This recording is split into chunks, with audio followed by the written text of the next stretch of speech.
I never received an invitation to my brother's wedding, so I booked a solo vacation.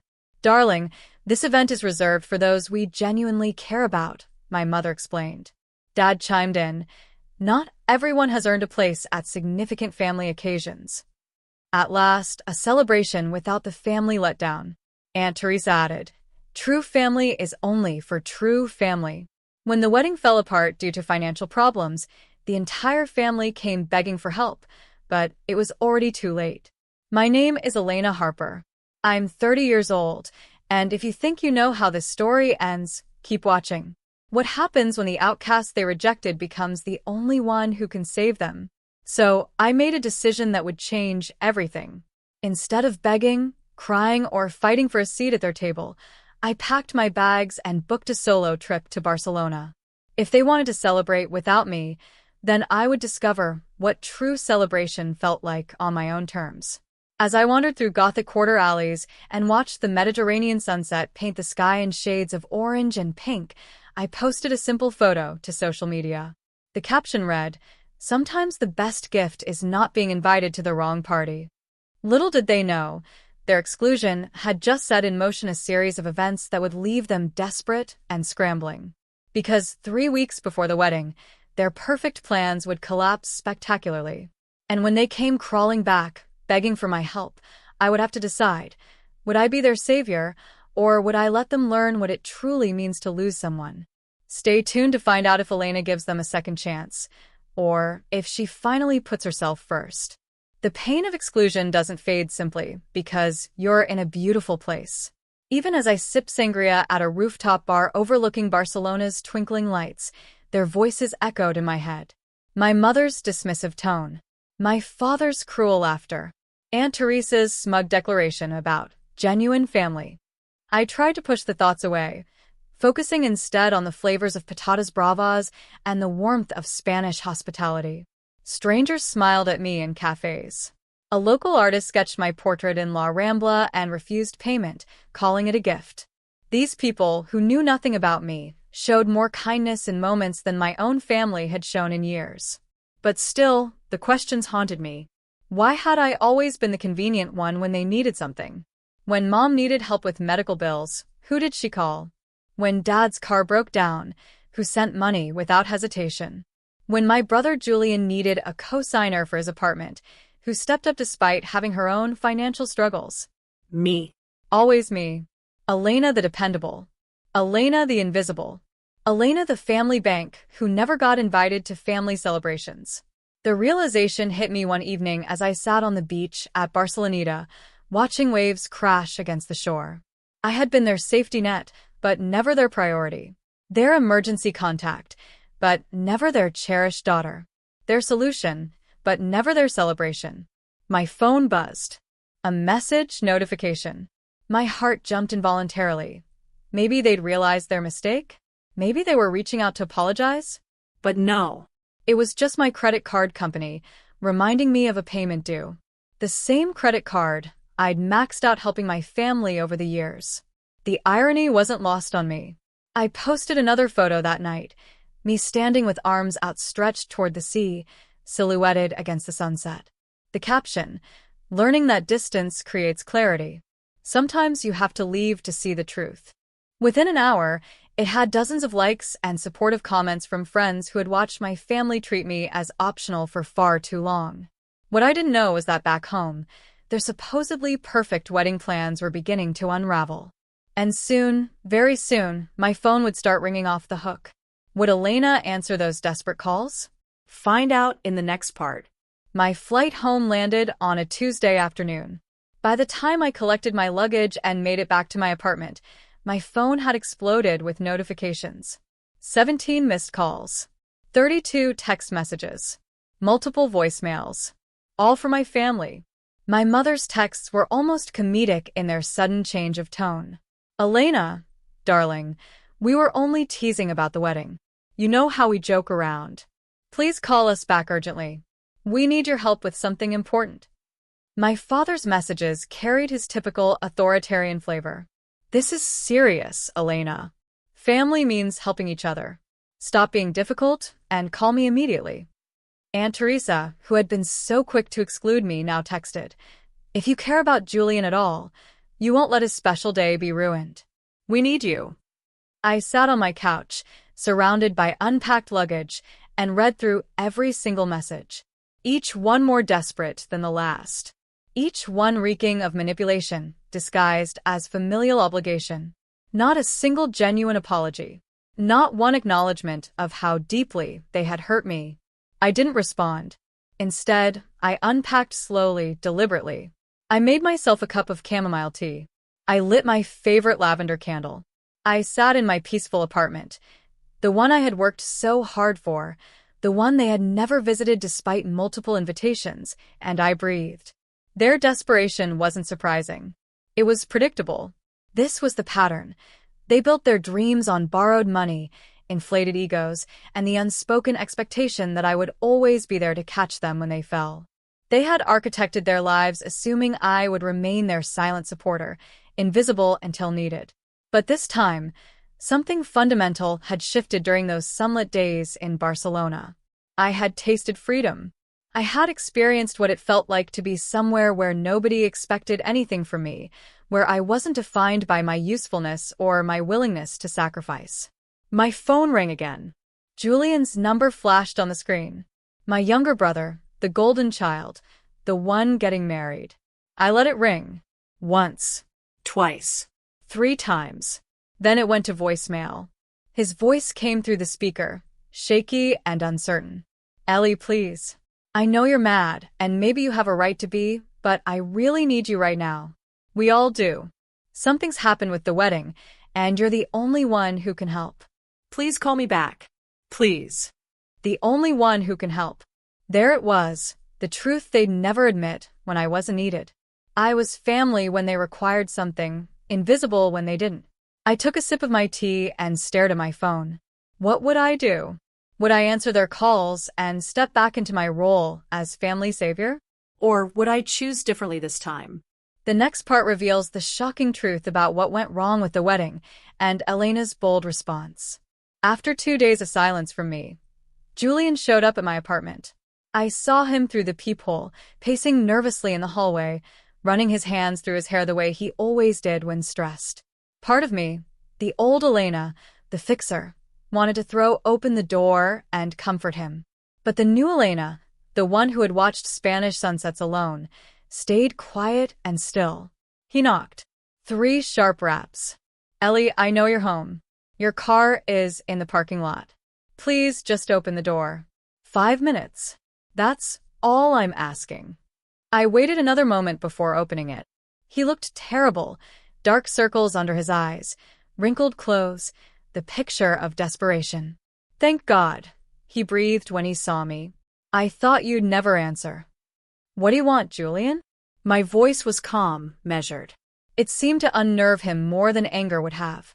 "The wedding venue," he blurted out. "They're demanding $25,000. We thought we'd paid the deposit, but Dad used a check from an account that didn't have enough funds. The venue found out, and now they're threatening to cancel everything unless we pay in full by Friday. That's 3 days from now, Ellie." I leaned against my doorframe. "And you're telling me this because?" He looked genuinely confused by the question. "Because we need you to help. You have savings. You've always been good with money. We'll pay you back, I swear. Mom and Dad are already looking into loans, but that takes time we don't have." "Interesting," I said softly. "Last month, I wasn't even real family. I wasn't worthy of an invitation to your wedding. But now you need $25,000, and suddenly I'm family again." Julian had the decency to look ashamed. "That wasn't me. That was Mom and Aunt Teresa. I wanted you there, I swear, but they insisted." "But you didn't stand up for me," I interrupted. "You didn't fight for me. You didn't even send me a private message saying you disagreed. You just went along with it because it was easier. Because I've always made things easier for this family by disappearing when it's convenient and appearing when you need something." "Ellie, please. Do you know how much money I've given this family over the years?" I asked. "Without being asked to pay it back? Without even being thanked half the time? I've calculated it. $38,000, Julian.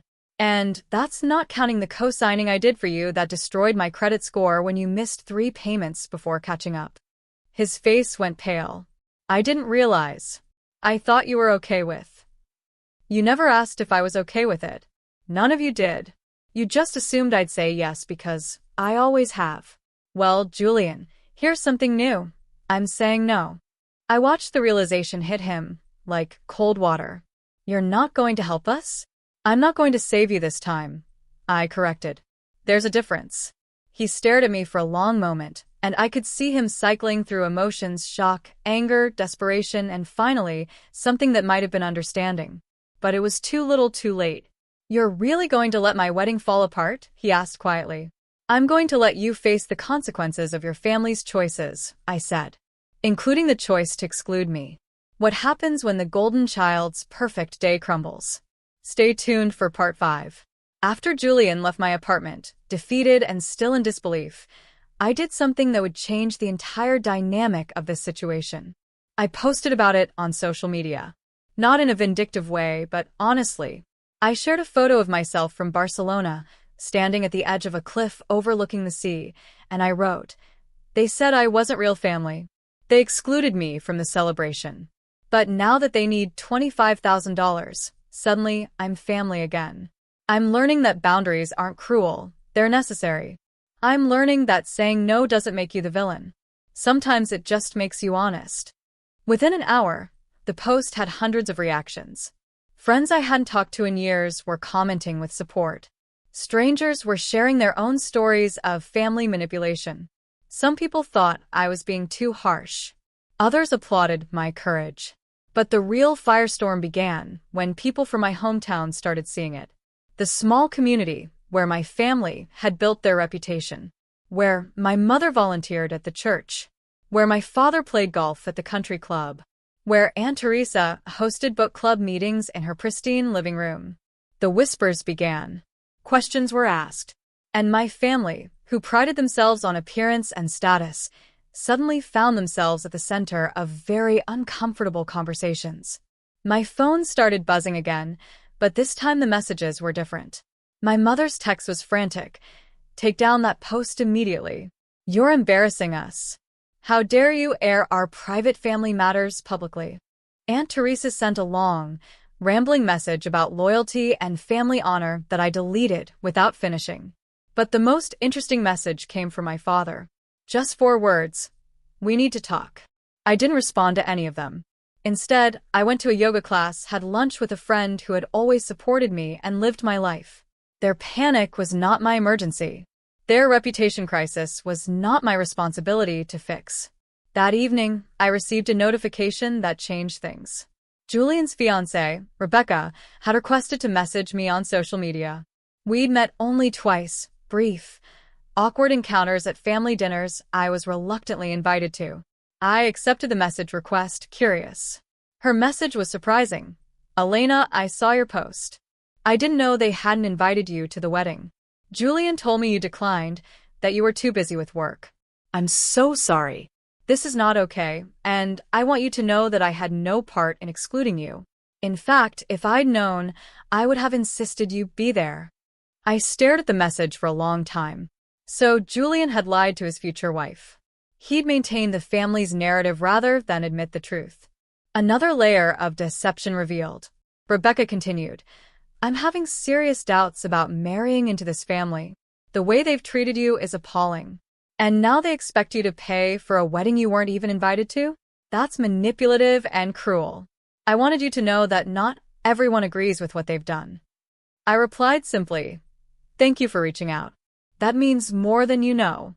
But this is between me and them. Whatever you decide about your future, make sure it's what you truly want." What I didn't tell her was that her message had planted a seed of doubt that would grow into something much bigger. Because sometimes, the truth has a way of spreading once it's been spoken aloud. The deadline for the venue payment was now 2 days away. Would the wedding happen? Would Rebecca still want to marry into this family? Find out what happens next. Friday morning arrived, the day the venue payment was due. I woke up to 14 new messages and 6 missed calls, but I didn't check them right away. Instead, I made myself a proper breakfast, something I rarely took time for: scrambled eggs with herbs from my windowsill garden, fresh sourdough toast, and French press coffee. I ate slowly, mindfully, savoring each bite. This was my small rebellion, choosing peace and normalcy while my family's world collapsed around their poor choices. Finally, I looked at my phone. Most of the messages were predictable: anger, guilt-tripping, accusation. But one stood out. It was from Rebecca again. "Elena, I've called off the wedding. Not because of the money situation, although that's part of it, but because of how Julian and his family have handled this entire situation. The lies, the manipulation, the way they've treated you, it's shown me who they really are. Julian had one chance to come clean and make things right, and instead, he doubled down on the lies. I can't marry someone who doesn't have the integrity to stand up for what's right, even when it's hard. I wanted you to hear it from me first. I'm sorry you were caught in the middle of this." I read the message 3 times, processing what it meant. The wedding wasn't falling apart because of money. It was falling apart because Rebecca had seen the truth about my family, the same truth I had been living with for 30 years. 20 minutes later, my phone exploded with calls. First Julian, then my mother, then my father, all within the span of 5 minutes. I let them all go to voicemail. My mother's voicemail was a theatrical performance of grief. "Elena, Rebecca has canceled the wedding. She says it's because of how we treated you. This is all your fault. You've destroyed your brother's happiness because you couldn't just help your family. How can you live with yourself?" The irony was so thick I almost laughed. Somehow, their treatment of me was my fault. Their lies were my responsibility. Their consequences were my doing. My father's message was pure rage. "You better fix this. You call Rebecca right now and tell her it was all a misunderstanding. Tell her we love you, that you were always invited. Whatever it takes to get her back, you do it. This family's reputation is on the line." There it was, the core of everything. Not concern for Julian's feelings. Not remorse for how they'd treated me. Just worry about their precious reputation. Julian's voicemail was different. He wasn't angry. He was broken. "Ellie, I messed up. I know that now. I should have stood up for you from the beginning. I should have told Rebecca the truth. I should have been a better brother. But please, please don't let Rebecca throw away what we have because of my family's mistakes. Can we talk? Please?" For a moment, just a moment, I felt sympathy for him. But then I remembered. This wasn't about me fixing their problems. This was about them finally experiencing the natural consequences of their choices. I sent one message to Rebecca. "You made the right choice. Trust your instincts. And I wish you all the happiness in the world." Then I turned off my phone, grabbed my keys, and went for a drive along the coast. The ocean was calm that day, reflecting the sky like a mirror. I pulled over at a scenic overlook and just sat there, breathing in the salt air, feeling lighter than I had in years.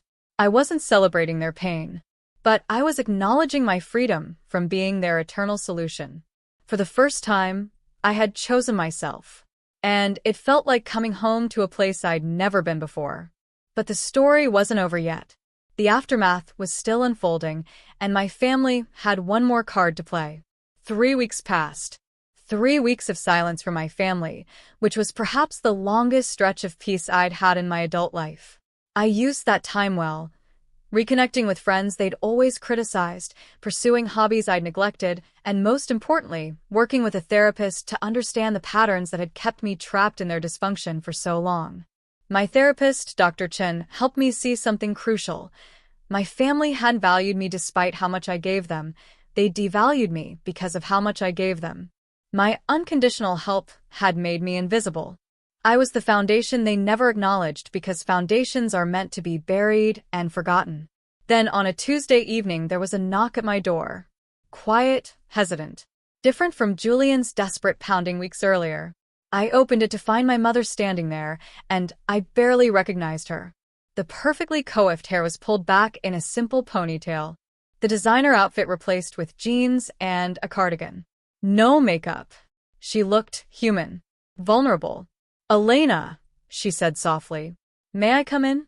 I considered saying no. Part of me wanted to, but curiosity won. I stepped aside and let her enter. We sat at my small kitchen table in silence for a moment. She looked around my apartment, really looked, maybe for the first time, at the life I'd built despite them, not because of them. "I came to apologize," she finally said.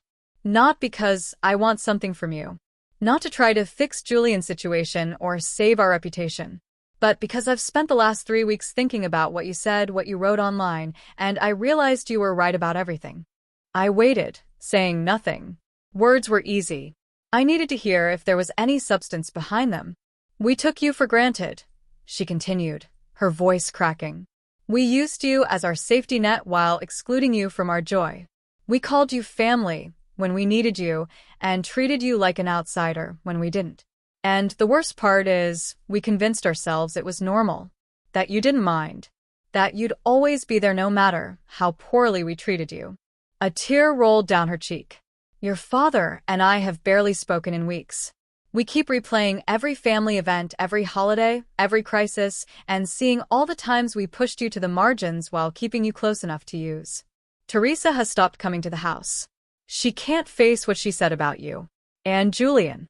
She paused. "Julian is devastated, but not because the wedding didn't happen.